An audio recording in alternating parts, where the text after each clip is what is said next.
मैं पढ़ रही हूँ ओशो को। और ओशो की एक बहुत ही सुंदर किताब कि हिंदुस्तान में हर किसी को सिर्फ दूसरे की ज़िंदगी में झांकना होता है। वो चाहे हमारे पड़ोसी हो या हमारे रिश्तेदार हो या कोई भी हो।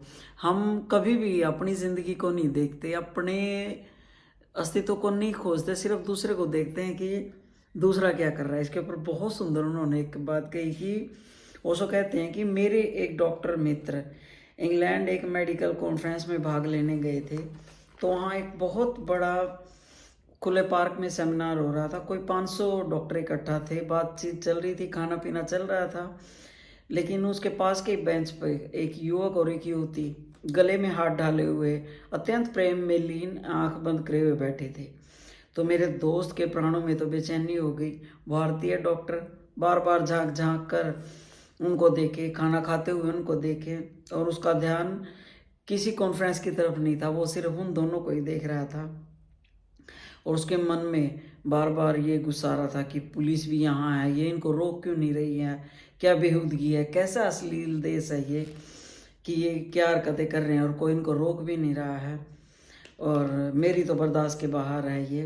तो वो, लेकिन जितना वो बार बार इस चीज़ को दोहराए, बार बार उनको देखें, तो जो डॉक्टर उनके पास बैठे थे, ऑस्ट्रेलियन डॉक्टर, उन्होंने हाथ से उसको इशारा और कहा कि आप बार बार वहाँ मत देखिए, नहीं तो पुलिस वाला आपको उठाकर ले जाएगा। ये अनैतिकता का सबूत है। उन दो व्यक्तियों की अपनी ज़िंदगी की बात है। वे दो व्यक्ति इसलिए 500 लोगों की भीड़ के पास भी शांति से बैठे हैं क्योंकि वे लोग जानते हैं कि यहाँ सज्जन लोग और पढ़े लिखे लोग इकट्ठा हुए हैं, कोई देखेगा नहीं, किसी को क्या मतलब है किसी से। लेकिन आपका यह देखना बहुत बुरा, बहुत अशिष्ट लग रहा है कि आप उनको बार बार देख रहे हैं, और अच्छे आदमी होने का कोई आपका ये सबूत नहीं है। आप वहाँ बार बार देख रहे हैं, आप 500 लोगों को नहीं देख रहे। तो क्या प्रयोजन है इस बात का आपका। तो ये आपसी उन दो लोगों की आपसी बात है, और ना इसमें यहाँ कोई पाप है। अगर वो साथ बैठे हैं, अगर वो कुछ भी अपनी प्रेम की बात कर रहे हैं, तो उसमें आपको कोई एतराज़ नहीं होना चाहिए। वो ओशो कहते हैं कि वो मेरे मित्र जब वापस आए ऑस्ट्रेलिया से, तो उन्होंने मुझे बताया कि मैं इतना घबरा गया था कि ये कैसे देश हैं और कैसे ये लोग हैं। लेकिन धीरे धीरे उनकी समझ में ये बात आ गई थी कि गलत वे ही थे।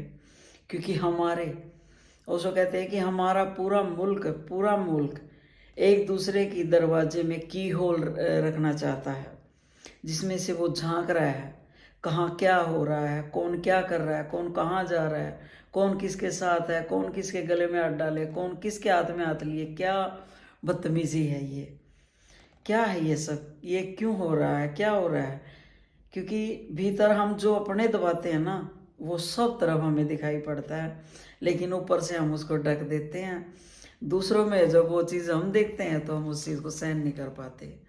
बहुत बढ़िया 4 लाइन है।